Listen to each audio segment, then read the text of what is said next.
Hello mga besh!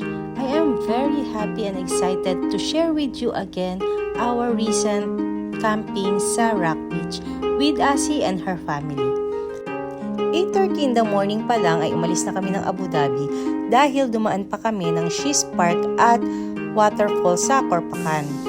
From Corpacan Waterfalls ay nag-convoy na lang kami nila Asi papunta sa Rock Beach. Around 20 minutes lang naman yung biyahe namin. Almost 5 p.m. na nung marating namin yung campsite at halos padilim na rin kaya nag-set up na muna kami ng aming mga tent.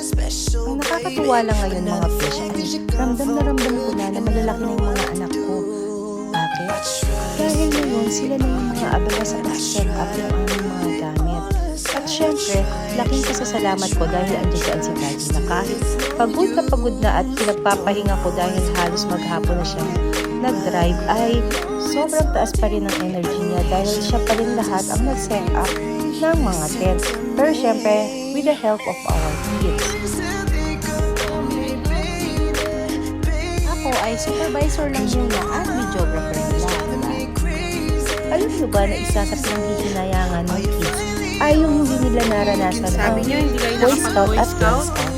Ngayon, alam niyo nang mag-Boy Scout, ganyan ginagawa.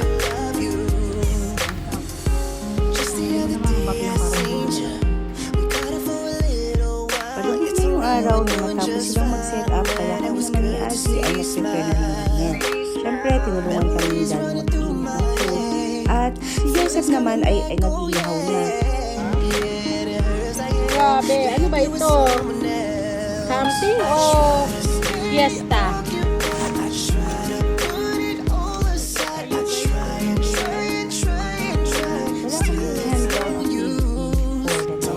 Dahil halos maghapon kami ng biyahe at sobrang pagmamahal ng mga bata. Kaya, naiaalala namin sila diba naman pala Kompleto? Madidilaw sa napakasipag talagang mag-ihaw ni Daddy at ni Joseph. Kaya kaming dalawa ni Asi ay walang ginawa kundi kumain ng kumain. Ano naman ako magnanakaw ng Oritek? O, diba? Tungga. Medyo maagang nagtulog ng mga bata habang 11:30 naman na kami nung pumasok ng tent. 6:30 na nung napilitan kaming bumangon dahil grabe, sobrang sayang kung palalampasin lang namin na hindi makita yung sunrise. Isa na nga yata ito sa pinaka-perfect na morning na nagustuhan ko sa buong buhay ko. Hey guys, good morning.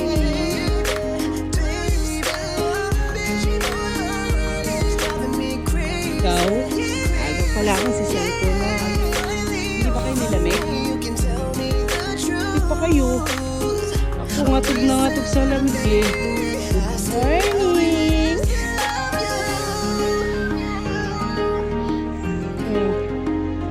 Ikaw, chef, anong gagawin mo, chef?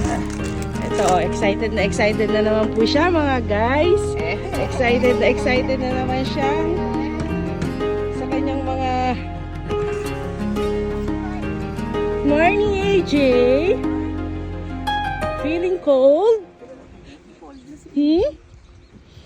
Ako parang nasa ano. Tayong nasa Korea. Korea feels. Grabe, hindi nga ako makatulog kagabi kasi sobrang lamig. Napaka-perfect na talaga nitong Rock Beach for a nature tripping.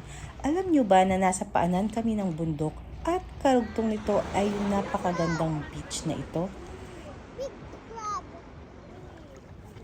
Nakikita nyo ba yung taas ng bundok na yon? May nakita rin kami na nagka-camping doon. Medyo mataas lang siya pero naaabot siya ng sasakyan. Pero para sa amin ay happy na kami dito sa ibaba ng bundok dahil may access kami dito sa magandang beach. Kahit malamig ay napaswimming talaga kami dahil sa sobrang pino ng kanyang mga buhang.